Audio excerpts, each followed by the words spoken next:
Hoy comenzamos a estudiar el Evangelio de Juan. El Evangelio de Juan lo encontramos en el Nuevo Testamento. Juan es parte de los 4 evangelios que tenemos en el Nuevo Testamento y nos habla acerca de la deidad de Jesús. Ese es el enfoque de este libro, de este evangelio. Así que antes de entrar directamente a estudiar el libro, vamos a crear un preámbulo primero, vamos a tener una introducción acerca del Nuevo Testamento, de los evangelios y propiamente de Juan. Entonces, recordemos primeramente en el Antiguo Testamento cómo Dios, cómo Dios se manifestaba a su pueblo. Él levantaba hombres y a través de esos hombres que él levantaba, Él los guiaba para poder guiar a su pueblo, para poder hablar a su pueblo. Porque ya no había una relación directa de todos los hombres con Dios. Porque esto se quebró, o esta separación sucedió en el principio de la creación. Cuando después de Dios haber creado todo, Adán pecó. Bueno, Adán y Eva, pero pecado de Adán, cual fue intencional, pecó y hubo una separación. Ya no había esta relación directa, esa comunión con Dios. Así que con el tiempo, Dios fue levantando, por ejemplo, a Abraham para guiar a su familia. Levantó a Isaac, levantó a Jacob, a José. Y más adelante en el Éxodo va a levantar a Moisés. Y así comenzó el Señor a levantar profetas, comenzó a levantar sacerdotes, los cuales iban a ser los intermediarios entre Dios y los hombres. Porque la gloria de Dios ya no estaba accesible a todos los hombres por causa del pecado. Y más adelante, dentro del Antiguo Testamento, en el Éxodo, vemos que la gloria de Dios habitaba en el tabernáculo. Ahí estaba, pero no estaba accesible a los hombres. Esto lo vemos en el tiempo de Moisés. Pero luego Dios levantó al rey Salomón y lo guió a construir un tabernáculo, un templo y un lugar específico, el lugar santísimo, en donde la gloria de Dios ahora iba a descansar sobre ese lugar y en donde solamente el sacerdote, el cual tenía que estar sumamente seguro de haberse purificado y limpiado para poder entrar delante de la presencia de Dios, presentar los holocaustos, porque juntamente con el pecado vino la muerte, para poder, y no solamente una muerte física, sino espiritual. Así que solamente el sacerdote tenía entrada a este lugar y tenía que estar seguro de haber purificado su vida, purificado sus vestiduras incluso. Todo esto sucedía en el Antiguo Testamento. Era la manera que conocía Israel de cómo poder tener alguna relación cercana con Dios, solamente a través de los sacerdotes y los profetas. Hasta que, lastimosamente, el pueblo de Israel comenzó en una inestabilidad en su fidelidad a Dios. Dios siempre mostró su gracia, su misericordia con ellos, pero en ellos hubo una inestabilidad en su fidelidad. Se volcaban a los ídolos. Vino luego el cautiverio por parte de Babilonia. Dios los liberó, pero luego de esto comenzaron nuevamente a alejarse de la ley y los mandamientos. Y entonces Dios cayó, guardó silencio. Y entre este lapso de tiempo, entre las últimas palabras de Dios a través de los profetas, hasta que venga el Mesías, transcurren 400 años aproximadamente. Y es así entonces como llegamos al Nuevo Testamento, donde vamos a ver que aquellos sacrificios que solamente los sacerdotes pueden hacer, aquellos holocaustos para poder expiar el pecado del pueblo, ya no iban a ser necesarios, porque por causa de Jesucristo, Él iba a ser el sacrificio perfecto una vez y para siempre. Iba a cumplir con el trabajo de los sacerdotes. Por eso lo vamos a ver en el Nuevo Testamento como el sumo sacerdote. porque Él realizó el trabajo una vez y para siempre. Y vamos a ver, conforme vamos avanzando en el estudio, que Él está sentado a partir del momento en el que Él ascendió a los cielos, está sentado a la diestra de Dios, que ya no hay más que hacer. Su gracia alcanzó al pueblo de Israel y se extendió a los gentiles. Y eso nos involucra a usted y a mí por el resto de tiempo en esta tierra. Así que, hermanos, así llegamos al Nuevo Testamento. Vamos ahora a ir al libro de Hebreos, capítulo 1.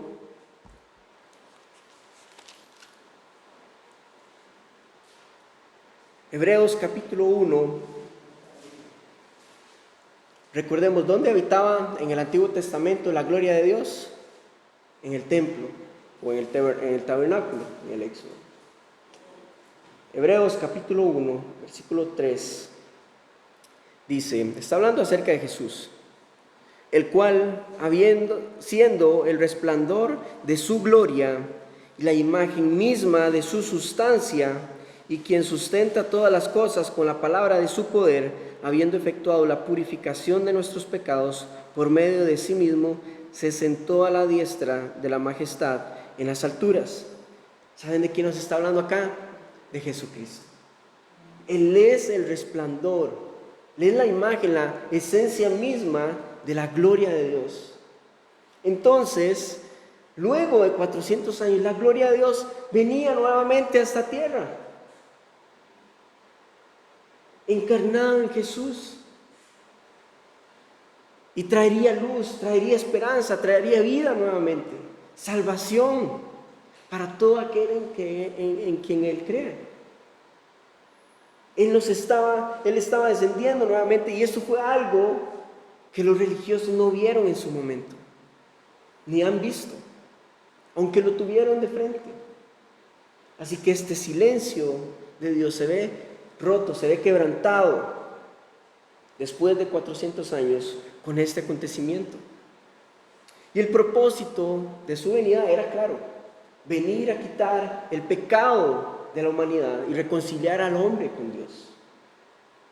Vean qué Dios tan grande, misericordioso y poderoso tenemos, que Él quiere tener una relación con cada uno de nosotros, y por esta misma causa Él envió a Jesucristo a morir en esta tierra, para que seamos cercanos nuevamente a Él, para que podamos tener una entrada directa al trono de la gracia de Dios a través de Jesucristo, a través de Jesucristo. Y ahora lo que nos dice este versículo es que Él está sentado a la diestra de la majestad, o sea, de Dios, habiendo realizado el trabajo de los sacerdotes. Y entonces, de Él es de quien nos hablan los evangelios. Vimos la transición, Antiguo Testamento, estamos en el Nuevo Testamento, y ahora vamos a ir a los evangelios que nos hablan acerca de el Mesías, de su ministerio, de su carácter como Dios, pero también su carácter como hombre en esa tierra. En Él se cumplía lo que Dios le había dicho a la mujer en Génesis capítulo 3, hablándole de la simiente. Y cuando en capítulos más adelante a Abraham se le promete una simiente en el cual van a ser benditas todas las familias de la tierra. Y hoy sabemos por qué son benditas todas las familias de la tierra en esa simiente que es Cristo. Porque a través de Él tenemos salvación, vida eterna. Gloria a Dios por eso. Así que, teniendo ahora esta pequeña introducción, entramos a un nuevo tiempo, a una nueva dispensación para el pueblo de Israel, pero no solamente para ellos, sino que también para el resto de la humanidad. Y el Nuevo Testamento comienza con los evangelios. Pero vamos a definir primero la palabra evangelio, la cual significa buenas noticias, buenas nuevas, aludiendo a las buenas nuevas de salvación a través de Jesucristo. Esto es lo que significan los evangelios. Así comienza el Nuevo Testamento, con buenas noticias. Así que si usted quiere escuchar buenas noticias todos los días, venga a la palabra de Dios. Ahí usted va a encontrar esperanza, vida, verdad, fundamento. Ahí va a encontrar lo que necesita para su día. Entonces, a pesar de que nos habla acerca de 4 evangelios, tenemos que tener claro de que es un mismo evangelio. Es un mismo evangelio presentado por diferentes personas, inspiradas por el Espíritu Santo, que nos hablan de diferentes perspectivas acerca del ministerio y de la vida de nuestro Señor Jesucristo. En los evangelios tenemos los evangelios o los libros sinópticos. Eso es una palabra griega que significa que estos evangelios se pueden ver de una misma manera, de una manera muy similar acerca, o nos da una perspectiva similar acerca de la vida de Jesús. Tienen mucho en común. Y luego de esto, luego de estos 3 evangelios que son Mateo, Marcos, Lucas, tenemos el evangelio de Juan, que no es un evangelio diferente, sino que su enfoque es un poco distinto a la manera de los otros evangelios. Porque Juan se va a enfocar en mostrarnos la deidad de Jesús, la persona de Jesús, alguien más íntimo. Ya no va a ser su enfoque en las parábolas o en los hechos, en su ministerio, sino que propiamente en la persona de Jesús, con el fin de que podamos conocerle personalmente, creer en él como el verdadero Hijo de Dios. Así que, como para tener una perspectiva un poquito más amplia acerca de los evangelios, debemos conocer de que Mateo fue dirigido para los judíos, para la iglesia en Jerusalén. Falta solo ver cómo inicia el libro de Mateo, con la genealogía de Jesús. Recordemos que para los judíos era muy importante las genealogías, principalmente para ver cómo descendía, o el linaje del cual descendía el Mesías. Sabemos que él desciende de la tribu de Judá. Su vocabulario en Mateo va dirigido acerca, o hace mucha mención acerca del Antiguo Testamento, de la ley, del reino del Mesías. Por otro lado, Marcos dirige más sus palabras hacia la iglesia en Roma, tanto judíos como gentiles radicados en Roma. Él habla más acerca de Jesús como siervo, de sus hechos, de sus obras. Por eso es que si usted pone atención y usted puede leerlo en casa, se dará cuenta que pasa de un suceso a otro. Y luego Jesús aparecía en un lugar y estaba en otro lugar constantemente. Y es el evangelio más pequeño de los 4. El libro de Lucas dirige su evangelio principalmente a los griegos, a los gentiles de aquel lugar. Esta carta se enfoca más acerca de la vida y el ministerio de Jesús y interpreta mucho acerca de las profecías, de cómo se cumplían en el Mesías. Y por último, el que nos compete a partir de ese momento, el libro de Juan, el cual se enfoca en dirigir sus palabras tanto a judíos como a gentiles. Y ahí nos daremos cuenta cómo muchas veces utiliza lenguaje dirigido a rabinos, pero traducido, como qué es lo que quiere dar a entender acerca de la ley, qué es lo que quiere dar a entender sus palabras. Entonces, como les decía, el enfoque del Evangelio de Juan va a ser el carácter de Dios, describirnos el carácter de Dios en Jesús, mostrarnos su deidad como Hijo de Dios. Nos va a mostrar y nos va a ayudar a conocer a Jesús 100% hombre y 100% Dios. Así que de esta manera llegamos ahora sí a una introducción al libro de Juan. Y acá vamos a ir viendo algunos versículos para que podamos ubicarnos de una manera amplia y general en este evangelio. Permiso.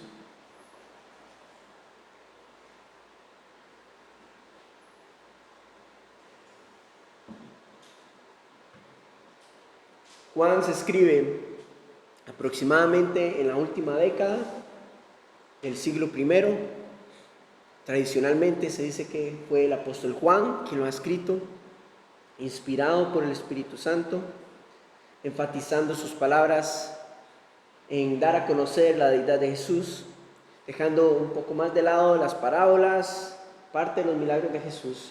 Pero sí vamos a ver incluidos milagros que va a hacer nuestro Señor. Uno de los ejemplos más claros que nos marca cómo inicia este evangelio es en el capítulo 1, versículo 1. Vamos a ir a Juan, capítulo 1, versículo 1.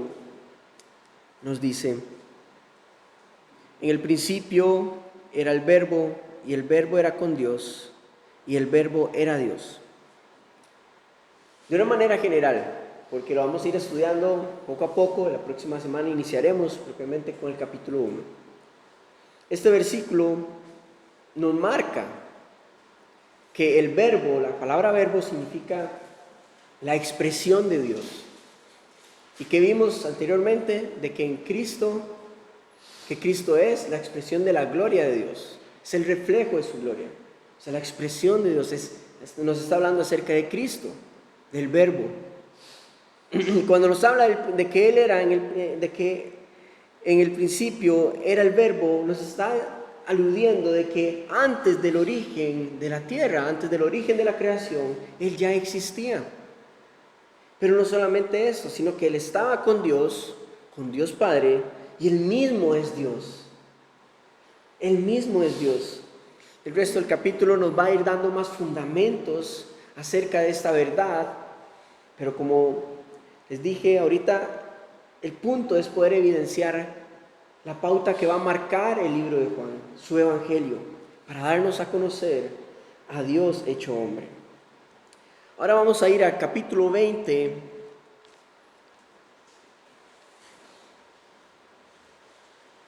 del evangelio de Juan, capítulo 20, versículo 30. En esos versículos Juan va a dejarnos claro acerca de que ha dejado muchas cosas de lado. Él ya sabe acerca de los otros evangelios, propiamente, seguramente los ha leído, y no es que al propio quiso dejar cosas de lado, sino que nos va a decir cuál es su razón de no enfocarse en las obras, tanto en las parábolas y enseñanzas de Jesús. Versículo 30 dice: hizo además Jesús muchas otras señales en presencia de sus discípulos, las cuales no están escritas en este libro. Pero ahora tenemos la razón. Pero estas se han escrito para que creáis que Jesús es el Cristo, el Hijo de Dios, y para que creyendo tengáis vida en su nombre. Esa es la razón por la cual Él ha escrito este evangelio. Para que podamos conocerle, para poder creer, y que a través de poner nuestra fe en Él podamos tener vida eterna. A lo largo de este evangelio vamos a ver 7 afirmaciones de Jesús diciendo: yo soy, aludiendo a que Él es el Mesías. Afirmaciones que le da a diferentes personas, no solamente a sus discípulos, no solamente a judíos, sino también a otras personas no judías a su alrededor. El capítulo 6, versículo 35. El capítulo 6, versículo 35. Jesús viene de haber hecho el milagro de los panes y los peces, alimentando a 5,000 hombres, más mujeres y niños. Y toda esta multitud va a ir detrás de Jesús, siguiéndole: Señor, danos más de tus palabras, o danos más. Jesús les dice: ustedes no vienen detrás de mí para que escuchar mis palabras, sino porque les di de comer. Y Jesús les responde de esta manera. Versículo 35 les dice: Jesús les dijo: yo soy el pan de vida.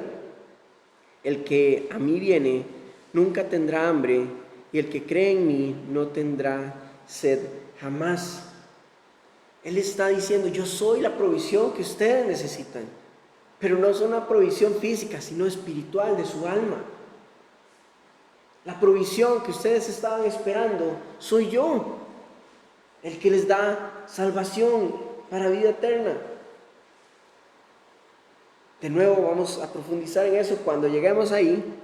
Ahora vamos a continuar hacia adelante, capítulo 8, versículo 12.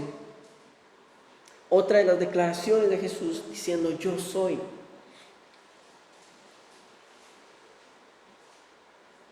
Capítulo 8, versículo 12 dice: otra vez Jesús les habló diciendo, está hablándole a sus discípulos: yo soy la luz del mundo. El que me sigue no andará en tinieblas, sino que tendrá luz, la luz de la vida. Recordemos, antes de este tiempo había oscuridad, silencio en Israel. No había esperanza. Estaban esperando la luz de esperanza del Mesías, incluidos los discípulos. Ellos conocían la ley, conocían la historia. Y Jesús les está diciendo: yo soy la luz, aludiendo a que yo soy la luz de esperanza que ustedes estaban esperando. Ya no van a estar más en tinieblas, no van a estar más en oscuridad, sino que ahora van a conocer la verdad a través de Él. Continuando en capítulo 10, versículo 7, Jesús está hablando acerca de una parábola de las ovejas. Capítulo 10, versículo 7, les dice: volvió pues Jesús a decirles: de cierto os digo, yo soy la puerta de las ovejas. Aludiendo a que no hay ninguna otra manera para poder entrar a su redil. No hay, sino solamente a través de Él. Y ahora no solamente les dice: yo soy la puerta. Vamos al versículo 11. Yo soy el buen pastor. El buen pastor da su vida por las ovejas. No solamente les está diciendo a sus discípulos: yo soy la puerta, pueden entrar a través de mí, solamente a través de mí. Yo los voy a guiar. Yo voy a ser su buen pastor. Y yo voy a dar mi vida por ustedes. Y eso hizo. Y el día de hoy podemos gozar de estar dentro del redil de nuestro Señor y de gozar de que tenemos un buen pastor que ha dado su vida por nosotros. Gloria a Dios por esto. Porque vamos viendo a través de estas declaraciones tantas afirmaciones y verdades para nuestra vida que usted diariamente puede repetirlas y puede meditar en ellas. Y esto va a alimentar su fe y nos va a fortalecer para continuar caminando hacia el propósito de Dios para nuestras vidas dentro del plan de Dios. Capítulo 11, versículo 25. La escena que tenemos acá es que Lázaro ha muerto. Jesús viene de camino. La hermana de Lázaro, Marta, escucha y sabe que Jesús viene de camino y sale corriendo a toparlo para decirle: maestro, si usted hubiera estado aquí antes de que mi hermano muriera, tal vez él no hubiese muerto. Pero vamos a ver lo que Jesús le responde. Y esto es una declaración fuerte. Capítulo 11, versículo 25, Jesús le responde diciéndole: yo soy la resurrección y la vida. El que cree en mí, aunque esté muerto, vivirá. Y esto está hablándole a Marta de dos cosas: de la soberanía y el poder que nuestro Señor tiene sobre la vida y sobre la muerte, pero también de lo que vendrá, cuando en su regreso los que han muerto en Él resucitarán primero para vida eterna. Para vida eterna. Y eso es lo que nos espera a cada uno de nosotros el día de hoy también. Resurrección, un cuerpo glorificado para estar eternamente con nuestro Señor. Y ese es un futuro esperanzador para cada uno de nosotros. Claro que para Marta también. Ahora, capítulo 14, versículo 6.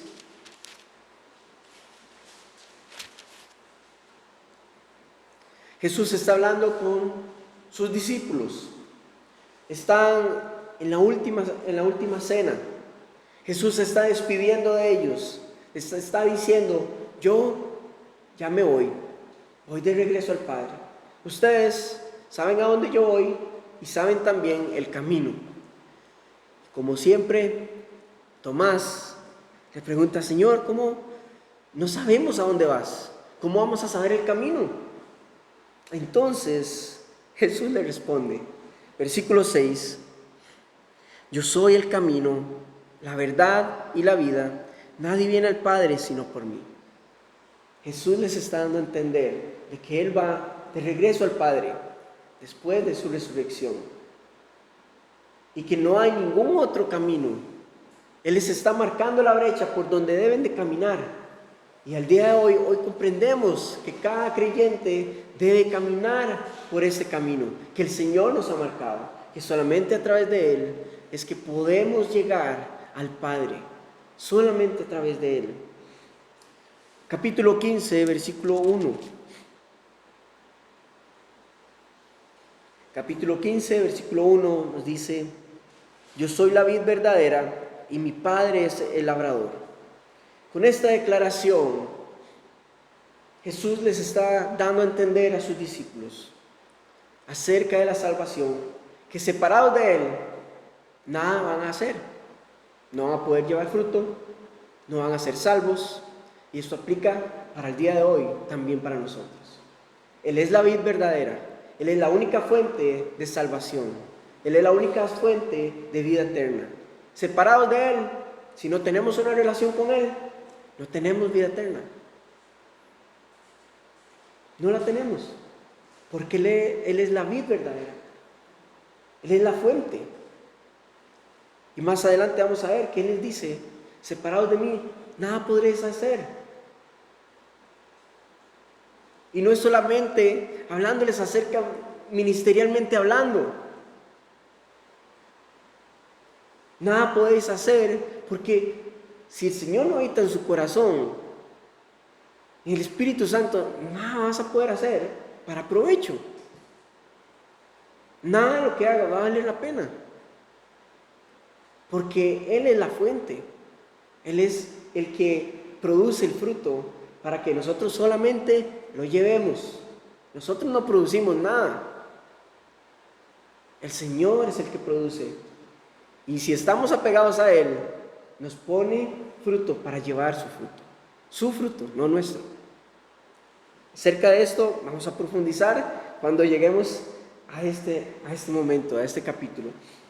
En fin, hermanos, estas declaraciones son muy importantes para poder ir conociendo ampliamente acerca de qué nos está hablando Juan, pero también acerca de quién es Jesús.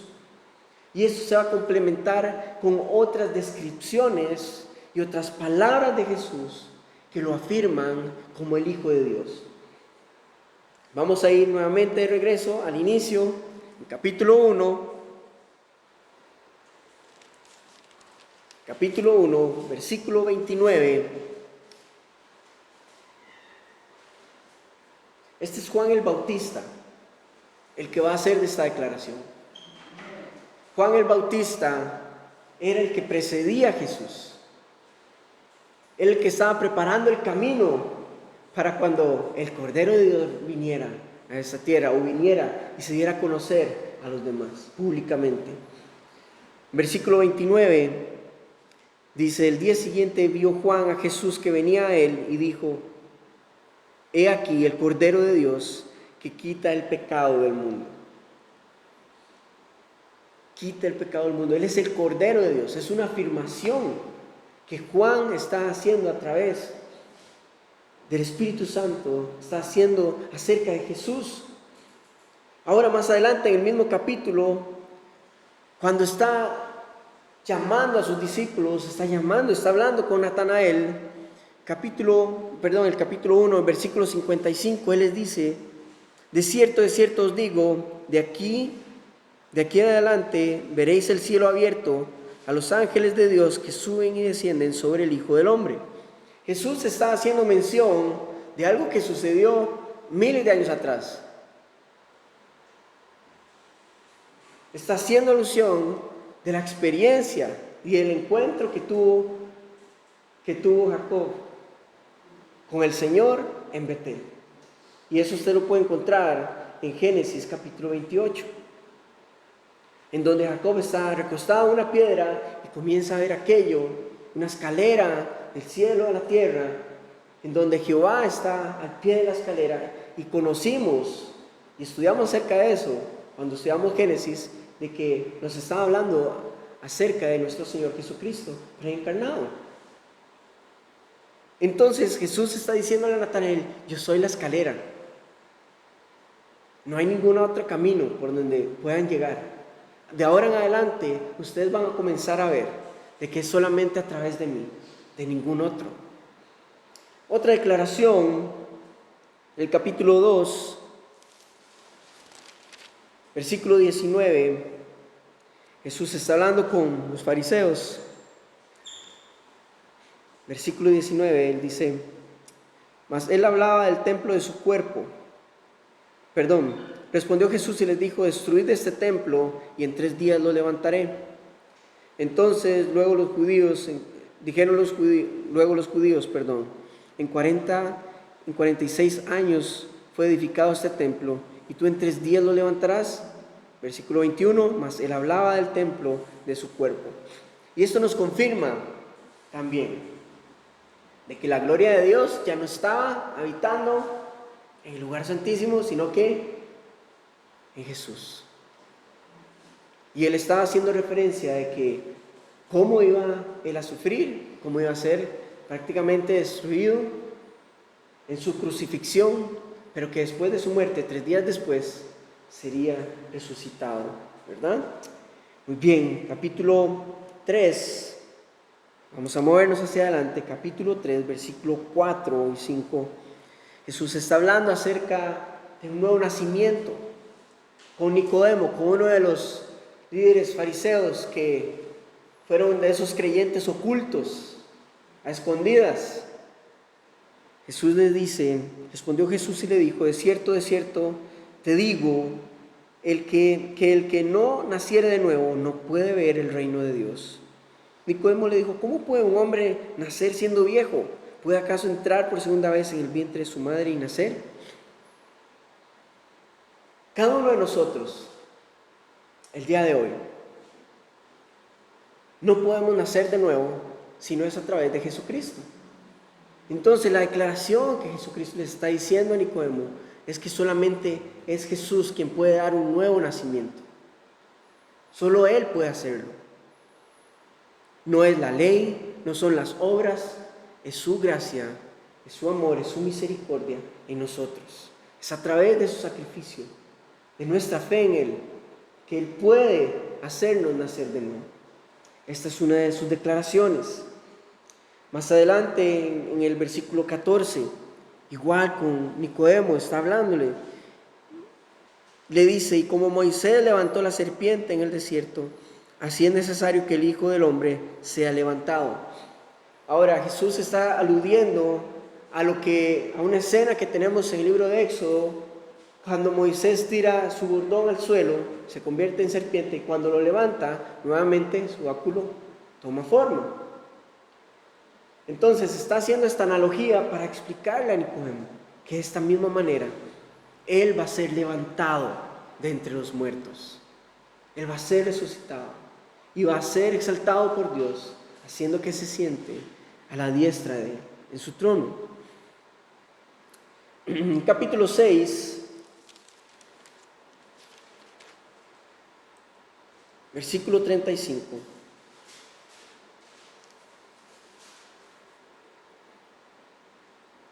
Cuando Él declara a aquellas personas que andaban detrás de Él buscando la comida, Él les dice: yo soy el pan de vida. El que a mí viene nunca tendrá hambre, y el que en mí cree no tendrá sed jamás. Él está aludiendo a que Él es el pan que ha descendido del cielo, así como en el tiempo del Éxodo el maná descendía del cielo de una manera diaria. O sea, les está diciendo: yo soy su alimento diario, la esperanza diaria. Cada día que usted tenga hambre y sed, yo lo puedo llenar, pero no llenar su cuerpo, no llenar su estómago, sino su alma de esperanza, de verdad y de vida. Así que dentro de estas declaraciones las iremos viendo cuando lleguemos a cada una de ellas. Mientras tanto, vamos a avanzar un poco más, porque otro pilar que Juan va a utilizar para poder fundamentar y mostrarnos la deidad de Jesús es a través de los milagros que Él hizo, de los cuales solamente 2 milagros que encontramos en este libro se repiten en los otros evangelios. Los otros 6 que encontramos ahí, son 8 en total, los otros 6 son exclusivos de acá. Y de manera general vamos a tener sanidades, Jesús convirtiendo el agua en vino, Jesús va a resucitar a Lázaro, vamos a tener la alimentación de los 5,000, y al final del capítulo, del libro, en capítulo 21, vamos a ver la pesca milagrosa, antes de restaurar a Pedro. Por último, Juan dedica 3 capítulos, que son el 14, 15 y 16, para hablarnos acerca de cómo Jesús los estaba preparando, y que en medio de esta última cena Él les hace una promesa, la promesa del Espíritu Santo, de su obra y la manera en que Él vendría sobre ellos. Y ese tema del Espíritu Santo se va a ampliar aún más, porque aquí tenemos la promesa, pero en el libro de Hechos vamos a ver cómo obra el ministerio del Espíritu Santo en la iglesia hasta el día de hoy, y gloria a Dios por eso. Entonces, hermanos, podemos ir viendo cómo Dios sigue fundamentando toda su palabra para darnos esperanza el día de hoy, para que nosotros podamos conocerle, para que nosotros podamos comprender acerca de quién Él es y de cuán personal quiere tener una relación con nosotros. Juan, como vamos a ir viendo y estudiando, no estaba dedicado a escribir una biografía detallada acerca de Jesús. Él quería mostrarnos a la deidad de nuestro Señor Jesucristo, de nuestro Creador, para que podamos conocerle, para que podamos creer en Él, para que podamos tener una relación con Él eternamente. Y mi ánimo en esta mañana es que cada uno de nosotros podamos disponer nuestros corazones para poder reaprender acerca de la palabra de Dios e ir más profundo, y que los conceptos que antes teníamos, poder dejarlos a un lado y: Señor, yo quiero más, quiero comprender más y más profundo tu corazón, porque la palabra de Dios es viva y nos da vida, es nuestro alimento diario. Y este es mi ánimo, esta es mi oración, mi petición delante del Señor, de que conforme vayamos estudiando este evangelio, cada uno de nosotros podamos ser movidos a convicción, primeramente convicción de arrepentimiento, pero también convicción de nuestro Señor Jesucristo, de cuán grande es Él, de que no lo humanicemos, sino que veamos realmente quién es nuestro Señor, cuán grande es Él. Y esta es mi oración, hermanos, que conforme vayamos estudiando este evangelio, podamos conocer realmente, no por lo que yo les diga, sino que ustedes realmente puedan conocer personalmente a nuestro Señor Jesucristo a través de su palabra.